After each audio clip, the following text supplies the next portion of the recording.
বাহারাজ একাই হাঁটতে বেরিয়েছিল। আমি বিছানা ছেড়েই উঠিনি। শরীরের অজস্র ব্যথা যেন আমাকে মাটির সঙ্গে গেঁথে রেখেছিল।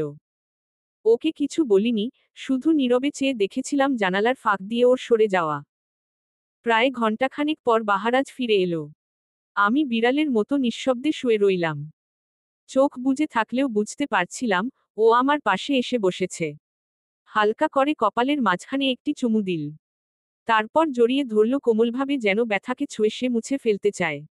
কিন্তু আমি বিরক্ত হয়ে গেলাম। জেদ ধরে উঠে বসলাম, ওর কাছ থেকে দূরত্ব তৈরি করলাম ইচ্ছে করেই। বাহারাজ আরেকটু এগিয়ে এলো। নরম করে দুহাতে আমার কোমর জড়িয়ে ধরল। কি হয়েছে? আমি স্পষ্ট, রূঢ় গলায় বললাম, প্লিজ ছাড়ুন। আমার ভালো লাগছে না। ও একটু থেমে বলল, আমার ছোঁয়া বুঝি তোমার ভালো লাগছে না? আমি নির্লিপ্ততা স্বরে উত্তর দিলাম, সারাদিন আমার এসব ভালো লাগছে না। আপনি কি এসবের জন্যই আমাকে সুন্দরবনে নিয়ে এসেছেন, বাহারাজ?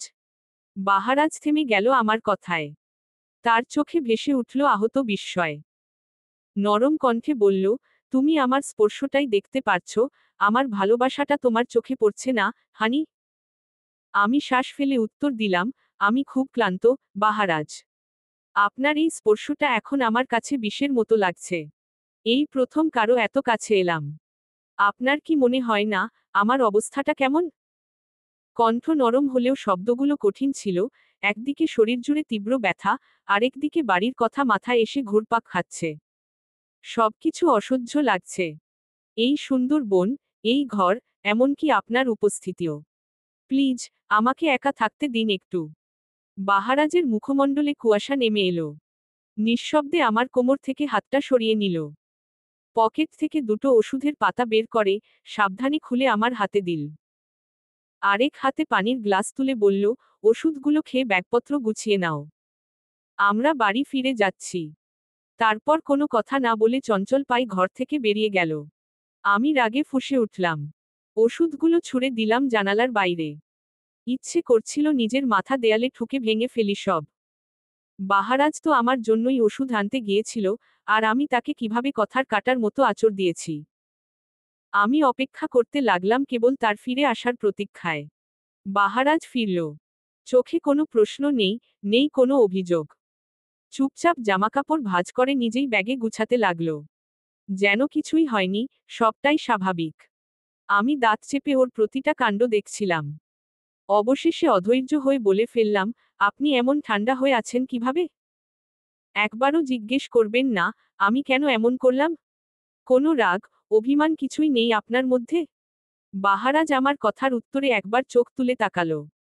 চোখে আগুন ছিল না, বরফ না, ছিল শুধু একরকম ক্লান্তি। সে ধীরে বলল, তোমাকে বোঝানোর মতো ভাষা আমার নেই আর। তোমার যন্ত্রণার পাশে দাঁড়াতে গিয়েও যখন নিজেকেই অপরাধী মনে হয়, তখন চুপ থাকা ছাড়া কিছুই আর ঠিক মনে হয় না। আমি কথা হারিয়ে ফেললাম।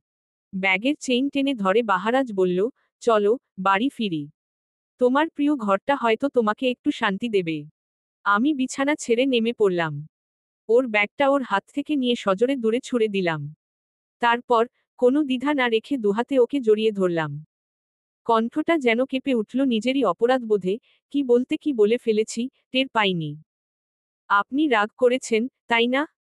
ও চোখ নামিয়ে নরম কণ্ঠে বলল, রাগ করিনি।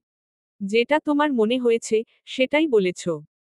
তুমি বলেছ বলেই তো আমি বুঝলাম, আমার জন্য তোমার অনুভবটা কি রকম। আমি গলাটা আরো কোমল করলাম, আমি ওটা বলতে চাইনি, বিশ্বাস করুন। ওর চোখে একটা গভীর অভিমান, কিন্তু কণ্ঠে ক্ষীণ আঘাতের দৃঢ়তা, কিন্তু তুমি বলেছ।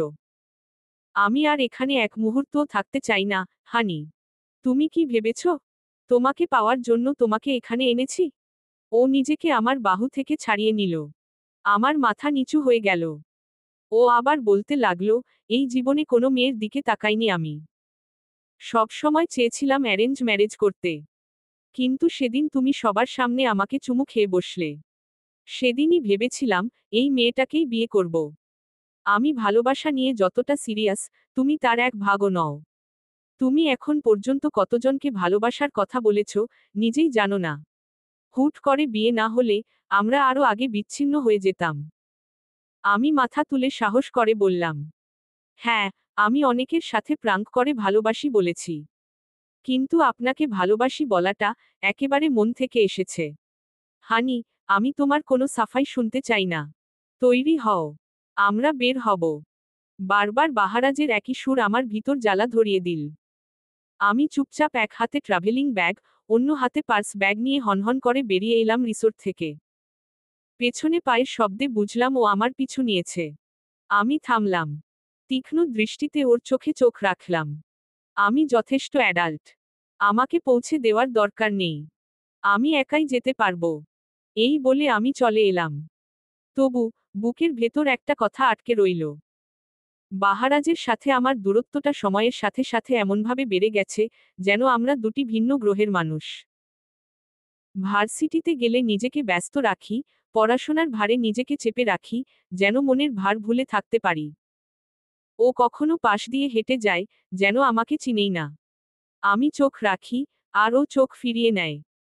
আমি মাঝে মাঝে ভাবি, আমরা কি সত্যিই ভালোবেসেছিলাম? দেখতে দেখতে আপুর বিয়ের দিনটাও এসে গেল। আজ আপু আর নিবিড় ভাইয়ের গায়ে হলুদ। কমিউনিটি সেন্টার জুড়ে আলো আর সাজসজ্জার ঝলকানি, একটা রূপকথার মতো।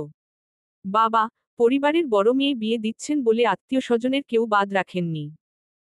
ভিড়ে, আলো আর গানের শব্দে সেন্টার যেন গরমে হাঁসফাঁস করছে। ঠিক তখনই মা ডেকে বলল, হানি, সবাই ছেলেকে হলুদ দিতে যাচ্ছে।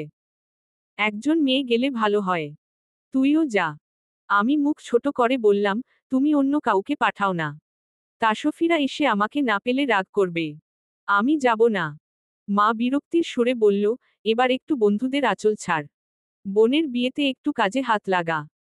আমি বুঝলাম, যুক্তি দিয়ে মায়ের ভালোবাসাকে ঠেকানো যায় না। মুখ নামিয়ে চাপা গলায় বললাম, যাচ্ছি।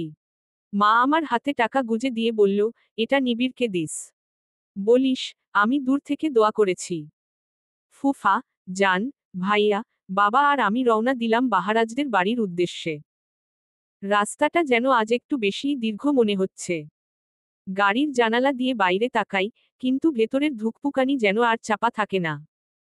সমস্ত অপেক্ষার অবসান ঘটিয়ে বাহারাজের দেখা পেলাম।